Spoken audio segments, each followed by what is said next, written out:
એકાંત પણ માણસને ગુંગળાયું મૂકે અને મનમાં વિચાર આવ્યો, નાભીમાંથી કમળ ઉત્પન્ન કર્યું, કમળમાંથી ભગવાન બ્રહ્માને ઉત્પન્ન કર્યા અને ભગવાન બ્રહ્માએ આ સૃષ્ટિની રચના કરી. બ્રહ્માંડના રચયિતા કોણ છે? ભગવાન બ્રહ્મા. એનું સ્થાન અહીંયા છે. ભગવાનના નાભી કમળમાંથી ઉત્પન્ન થયેલા ભગવાન બ્રહ્મા. ઉપર 6 લોક છે, નીચે 7 તલ છે. તલ, વિતલ, સુતલ, રસાતલ, તલાતલ, મહાતલ અને પાતાળ. ઉપર 6 લોક છે: ગુણલોક, ભુવલોક, મહલોક, જનલોક, તપલોક અને સત્યલોક. એની વચમાં આપણે મનુષ્ય તરીકેનો જન્મ ધારણ કર્યો. કહેવાય છે કે અહીંયા પૃથ્વી ઉપર જલચર, સ્થલચર અને નભચર યોનિની સંખ્યા જે બતાવેલી છે 84 લાખ, 84 lakhs. 84 લાખ સજીવની યોનિ છે. એમાં નાનામાં નાનું અમીબા પણ આવી જાય. અને ક્યારેક પૃથ્વીનું વિશાળ જે મહાકાય પ્રાણી જે ડાયનોસર હતું એ પણ એમાં આવી ગયું હશે. જેની પાસે તન છે, શરીર છે, બોડી છે, બધા કહેવાય છે તનુષ્ય. આપણે એના કરતા એક સ્ટેપ આગળ વધ્યા. આપણે તનુષ્યમાંથી બન્યા મનુષ્ય. છતાં પ્રકૃતિએ 4 નિયમ દરેક સજીવને માટે સમાન રાખ્યા છે. એ કયા 4 નિયમો છે? તો કે આહાર, નિંદ્રા, ભયમય તુનંચ. આહાર, નિંદ્રા, ભયમય તુનંચ. સામાન્ય મેદ પશુભે નરાણામ. સામાન્ય મેદ પશુભે નરાણામ. ધર્મો હિ તેષામ અધિક વિશેષ. ધર્મે નહીં ના વિશેષ. ધર્મે નહીં ના પશુભી સમાનામ. ધર્મે નહીં ના પશુભી સમાનામ. ધર્મો હિ તેષામ અધિક વિશેષ. ધર્મે નહીના પશુભી સમાના. જેની પાસે ધર્મ નથી, જ્ઞાન નથી, સંસ્કાર નથી, પવિત્રતા નથી, એ લાગે માણસ, પરંતુ જીવન કેવું છે? પશુ સમાન. ધર્મે નહીના પશુભી સમાના. આપણે ત્યાં બંધાવું નથી, આપણે માણસ તરીકે જીવવું છે. મે મહિનાની 42-44 ડિગ્રી.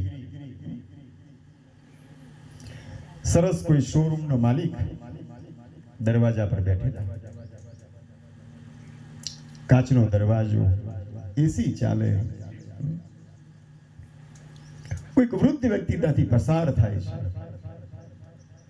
અને તરસથી એટલો બધો આકુળ વ્યાકુળ બને છે. શેઠજી, મને પાણી આપો ને, ઠંડુ બહુ જ તરસ લાગી છે, કદાચ મારા પ્રાણ પણ નીકળી જશે. 5 મિનિટ વાળો માણસ આવે એટલે આપું છું.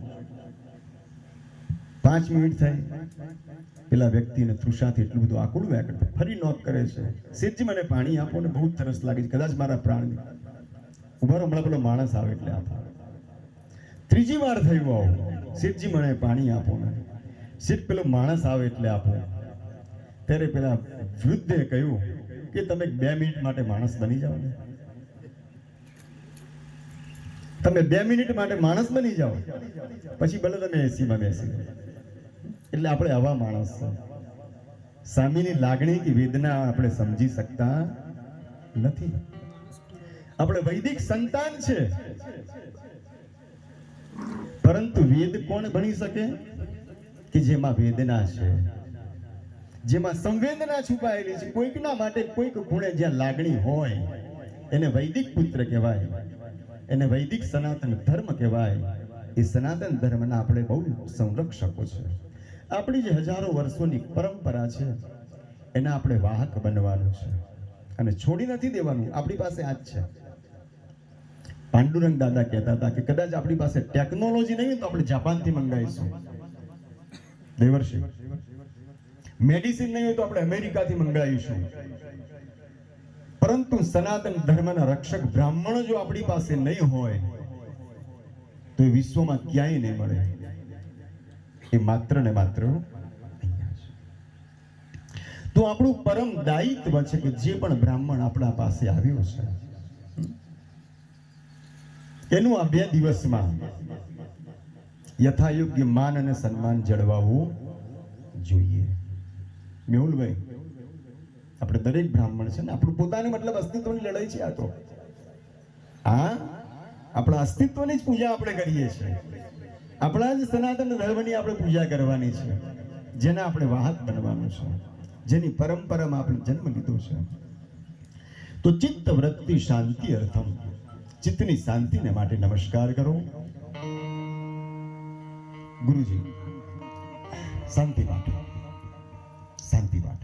વેદ મંત્રનું સ્મરણ કરવાનું છે, મનન કરવાનું છે, શ્રવણ કરવાનું છે, આંખ બંધ કરી, જેનાથી ચિત્તને શાંતિ મળે છે એવા વેદના મંત્રોનું આપણે 1-2 મિનિટ શ્રવણ